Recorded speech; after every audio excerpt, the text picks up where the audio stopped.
Hello everyone. In the present video, I will discuss about the symbolic interactionism of G H Mead. Particularly, I will discuss about his concept of gesture and symbol in the present video. And this discussion will be continued in the next video. So let's begin. What is symbolic interactionism and why symbolic interactionism? Symbolic interactionism is an approach, a sociological theory, a perspective that deals with the relationship between social order and human action and activities.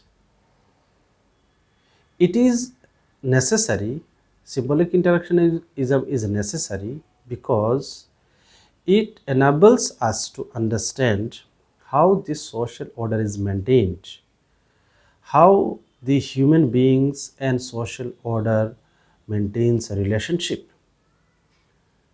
and what is the medium of this relationship. So now we will elaborate this discussion. Let's begin. Symbolic interactionism believes that human beings or individuals act or interact in the society as part of the group, as part of the collectivities. And because of this collective activities and collective actions and interactions, the social order emerges, social order is maintained. Now, how this social order is maintained? Because this collective actions and activities needs shared meanings, shared actions. Now, what things are shared? These things I will discuss. Shared things are basically gesture and symbol. Gesture and symbol are shared among the human beings in the society, and because of the shared nature of these gesture and symbol, the human interaction is possible. And human interaction makes the groups, collectivities, and this is how society maintains its order. It's not that individual behaves in isolation. Individual behaves according to the instinct. No, individual is not behaving according to his or her instinct. Individual behaves according to the social stimuli. What are the social stimuli? Social stimuli are shared knowledge, shared norms, traditions, shared meanings, which are expressed through gesture. So briefly I will discuss what is gesture and what is symbol and how these two are interlinked. I will also mention the examples. Gesture is basically vocal gesture in the idea of G H Mead.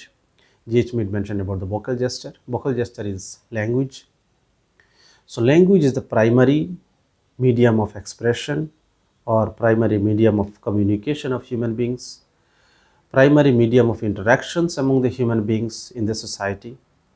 Human beings use language for interactions, for activities, and this language is not just for interaction and communication. Language gives the existence of particular situation, particular phenomena.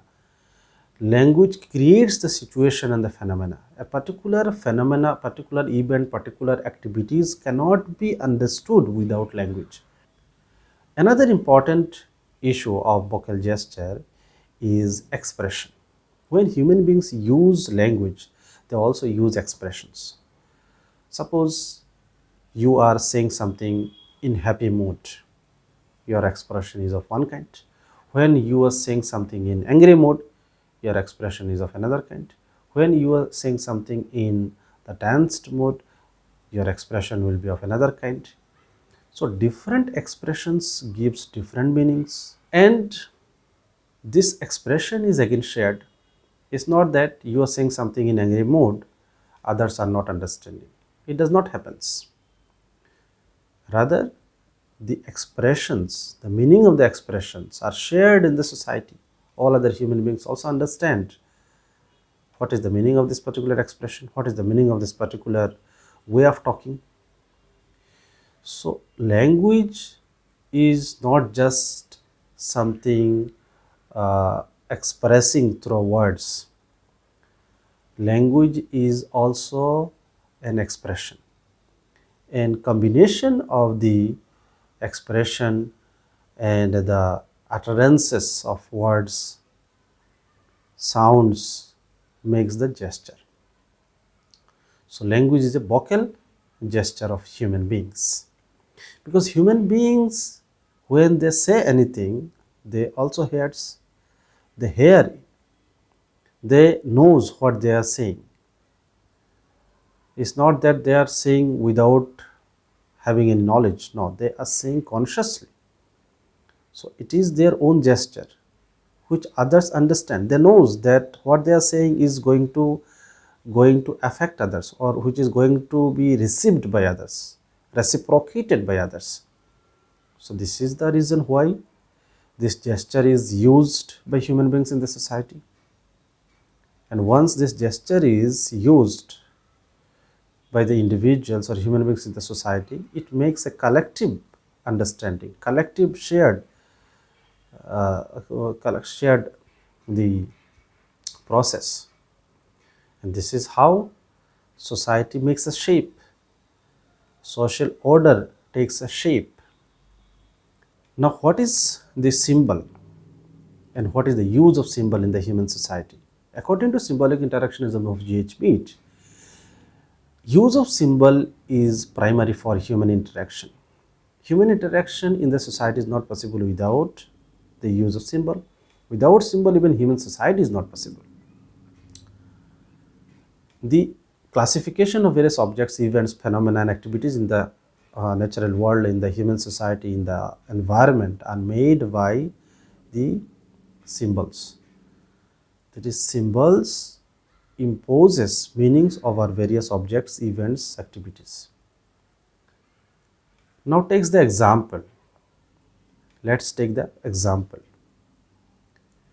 Chair. Chair is a particular kind of furniture. Whenever we say furniture, we understand a collection of objects: chair, table, bed, various other things. So let's take the example of chair. Chair is made up of wood, maybe plastic, maybe steel, any other things. But whenever we say chair, we understand a particular shape, we understand a particular physical appearance where we can sit. So whenever we utter the word chair, it symbolizes a particular physical appearances. It gives a particular meaning, that it is for sitting. Now let's take another example. Event. One particular event is marriage. Now marriage is a symbol. Marriage is a symbol. Actually, it is a particular way of activity, particular way of doing a relationship, particular way of establishing a relationship between man and woman. It involves various rituals, activities, functions, and other things. So all together it termed as marriage. Once we say marriage, it gives us a meaning. For what purpose and what is it? We understand, because it is shared, its meaning is shared. Because this symbol signified a particular event in the society in a particular way. Whenever we say marriage, it symbolizes particular appearances, particular activities, particular dress style, particular rituals, traditions, activities, particular food. So marriage is not simply a word. It has inherent activities, inherent attributes, concepts, ideas. So how to communicate these activities, these ideas, these concepts? Only simple word marriage is enough. But marriage is not just a word, it is a symbol which imposes meaning over this particular activity. Now this symbol is derived from the language, and that is why different languages have the different words for expressing this particular symbol. So this is how the classification of objects and classification of the events made by the use of symbol. Human beings use these symbols for understanding the various objects, phenomena, activities in the society. They understand what is tree, they understand what is grass, they understand what is animal and what is human beings, what are the various kinds of animals. They understand what is fish, what are the various categories of fish. They understand what to eat, what not to eat. How? Because of its symbolization. And this symbolization is not isolated within a particular individual or within a particular group. It is shared in the society because all the individuals understand its meaning.